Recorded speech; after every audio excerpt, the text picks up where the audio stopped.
Hello, this is Sarah and I'm a Pilates instructor, and this is the last of the videos that I've put together for people who are working from home, spending the majority of their lives at their desks. It's just ideas on how you can incorporate movement Monday to Friday whilst you are stuck in front of a desk. So I'm just going to get moving. I'm in the studio, but all you're going to be needing is a chair. Obviously you're going to be using a chair on your working day, but we're going to use the chair to assist with movement. So let's begin. So whilst you are working, there is going to be some point during your day when you can stand up and you can move. You might be on a virtual meeting, or you might just need to take 5 minutes. That's all you need to do, is take 5 minutes out of your day to incorporate a little bit of movement. You will feel a lot better for it. So start by standing feet hip width apart. That's important. You don't want to exercise standing like this, or indeed like this. So stand feet hip width apart. That puts the alignment of your joints in your lower limbs in the correct position, neutral alignment again. Now unlock your knees, feel the glide of your knees, come up to your pelvis and just start tilting your pelvis forwards and backwards. I'll just go back a little bit. So when I say unlock the knees, what I don't want to see is locked knees. So don't brace your knees, neither do I want to see a squat. Now, I've continued to do a little bit of a tilt forwards and backwards of my pelvis. I'll just show you very briefly. A tilt forwards and backwards. Now, lumbar spine pain is an area where it can be a lot of people's nemesis. It gets really super sore, especially if you're sitting down all day. So just moving in that area is a good idea, and that's pelvic tilts.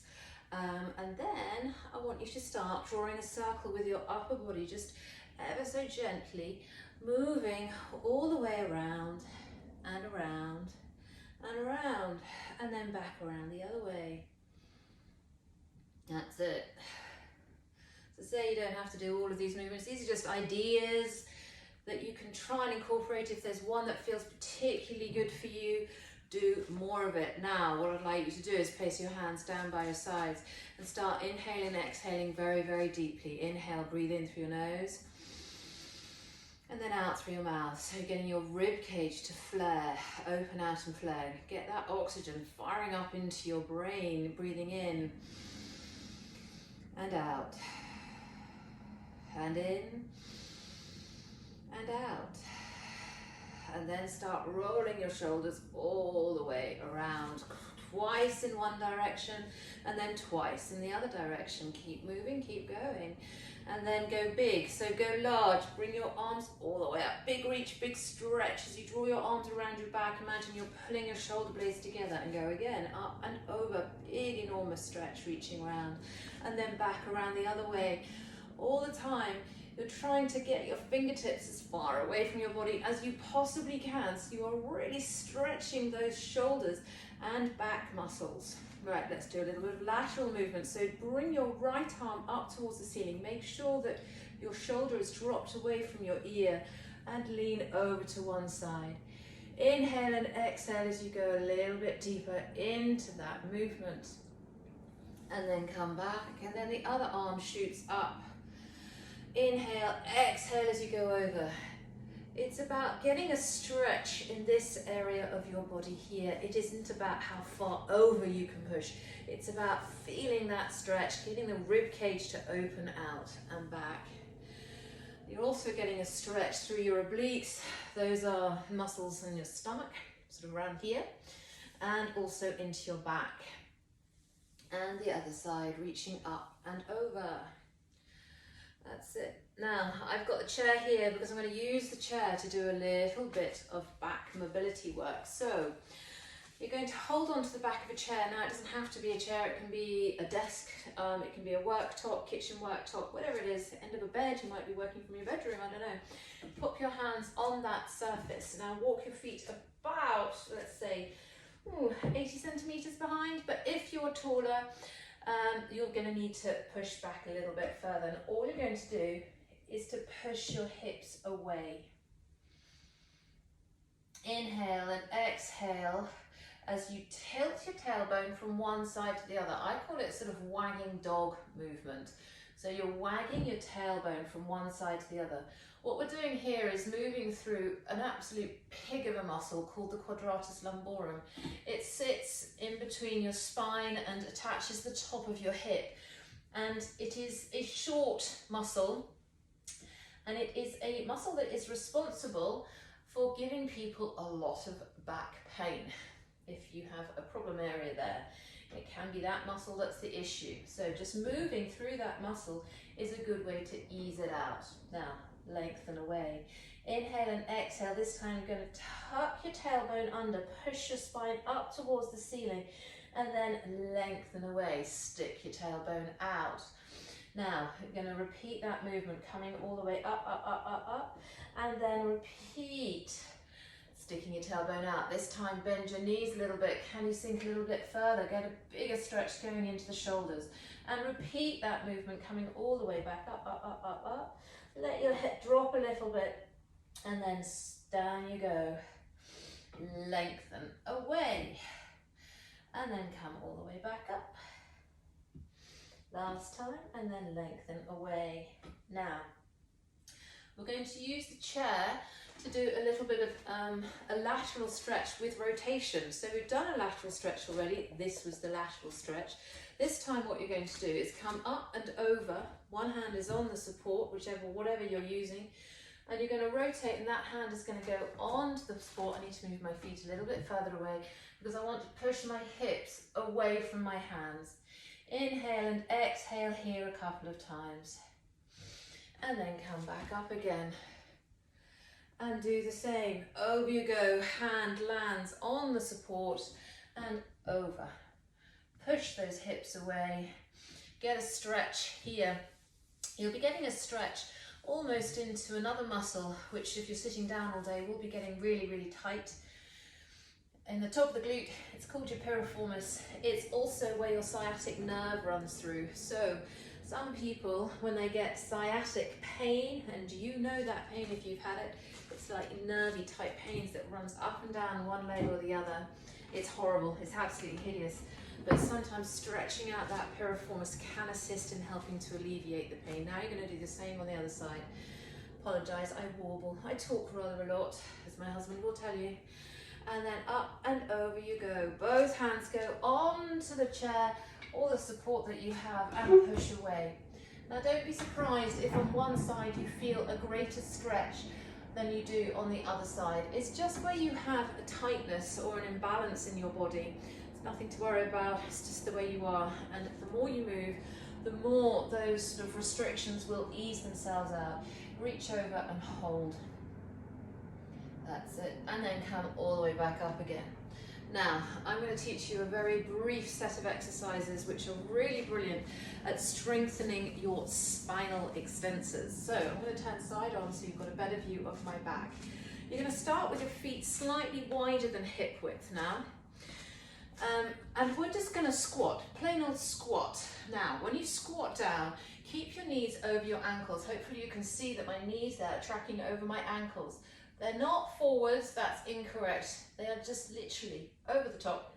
And then squeeze your glutes as you stand back up again. And repeat that 3 more times, lunging down. Reach your fingertips away from you. See if you can sink a little bit deeper and then stand back up. And go again, sinking down. Reach away and stand back up. And again, this time you're going to stay down in that squat position. Now, tilt your tailbone out a little bit and bring your arms up to meet your biceps. I'm going to turn around so you can see a little bit better. And then from here, keeping your spine in that slightly extended position, you push your arms up behind you. As you do that, you'll feel your back muscles beginning to work really rather hard. If you're not feeling the back muscles, sink a little bit lower into the squat and make sure your head is lifted. If your head drops, your back muscles will disengage.